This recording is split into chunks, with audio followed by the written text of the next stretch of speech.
a deep connection with our continent and of course Ghana as well. From where you sit, the AU met here in Accra, all 55 states, the foreign affairs ministers of the African Union met here to take stock and of course look at the way forward in ensuring that the mandate of the AU is met and of course delivered in changing the life of the ordinary African and of course Ghana as well. We were just talking about the role of the media, but for me, from where you sit as a scholar, I know a lot of research and data go into some of these things. Like we mentioned earlier, we were struggling with information to the core, that anyone at all who just, taps something on their laptop or computer should be able, once you punch something, we should have information regarding some of these things because this is Africa. And this was a grand event, but unfortunately, to our dismay, we actually had to struggle to get the aftermath report of this convention. Now, from where you sit, how important is data and also research when it comes to some of these multilateral conventions here on the continent? All right, thank you very much. I appreciate your earlier panelists, right, and some of what he said. Yeah, okay, I am actually an academic, right? But I engage a lot of professionals. I'm also the host of the Sankofa African Affairs webinar, where I engage Africans on the continent and Africans in the diaspora. Mm-hmm. Right. Now, what I guess want you bring to your attention, right? I'm speaking on behalf of Africans on the continent in terms of the media. Mm-hmm. Most of the media on the African continent tend to look inward.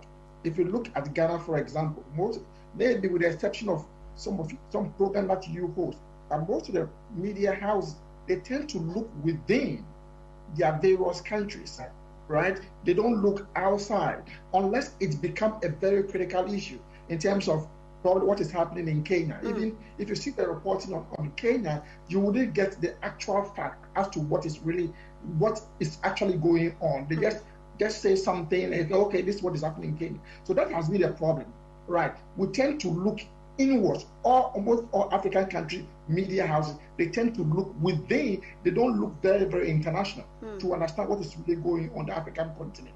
I'm saying this thing because I engage a lot of people in the media. Now, secondly, if you, I listened to your earlier Dr. Bambade, and he was saying something very, I may disagree with some of the things that he is saying. He mentioned the word accountability, that the people cannot hold their leaders' accountability. People keep throwing those words out. How can there be accountability when there's no transparency? Right. It should be transparency first, because if you are transparent and the media have access to information, then it is when they can hold you accountable.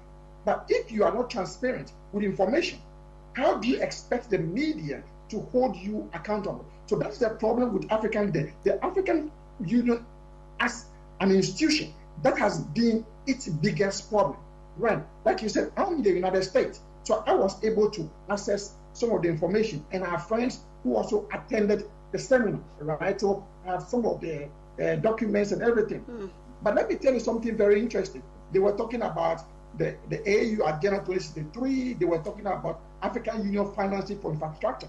The one thing that the review did not actually take a look at, it's like every 6 months, the AU does a review on elections on the African continent in respect to democracy.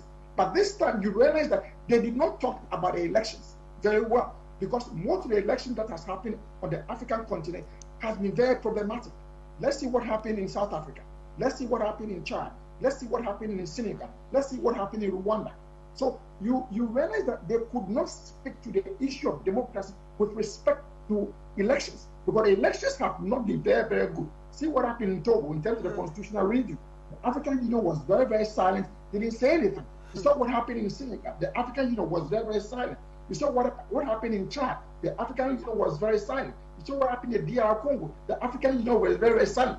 So the issues that are core to the African Union, right, that they should focus on, because all the leaders have their own internal problems. And because they have their internal problems, they don't want to be commenting on other leaders' problems. Right. Have you heard the African Union make a broad statement about what is happening in Kenya? No. Have you heard the African Union making a broad statement about what is happening in Uganda in terms of the protest? Have you heard the African Union speaking broadly about the planned protests in Nigeria? No. So most of these African leaders have their own problem in their own backyard. That's why I'm saying that even though they tend to focus on accountability, it should be transparency first. The leaders should be very, very transparent with information. Then it is the media can hold them responsible. But if you're not transparent, how do you expect people to be what? To hold you accountable? The purpose of democracy brings transparency, right? It brings transparency first before it brings accountability. But in the case of transparency, it has been suppressed. And you are asking the media to hold you accountable. Hold you accountable on what exactly? So that is a problem that we have. They keep saying democracy brings accountability, but it has to start with transparency first. And that is the point that we are missing. I'm a Ghanaian. All of you live in Ghana. You know what is happening in Ghana.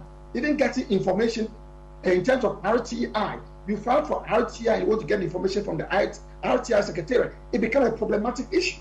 They hold on to the information for ages before they release it. Why should you pass an ITI bill and people want to have access to information and you don't want to be very transparent about this? So these are some of the issues. The issue has to do with African leaders or African institutions not being transparent. People make the argument that we should have institutions. Democracy is about institutions. So we have the institutions already. The institutions do exist. What else do we want again? We say we don't want strong leaders. We want strong institutions. Democracy is about creating institutions to hold people accountable. And we have the institution. So why is it that the institution cannot hold the people accountable? It's because the institutions are not transparent and the leaders are also not transparent. So this has been the bane of the media on the African continent. Right. Thank you very much, Prof. And of course, Professor Quaye. Now, before I move away from you and engage the rest of the panelists, my final question to you is that, do you think as we go by every other thing, all the practicalities in terms of the state of our continent, do you think that we are on the right path to our aspirations when it comes to the AU's Agenda 2063 projects? Now, if you look at a theme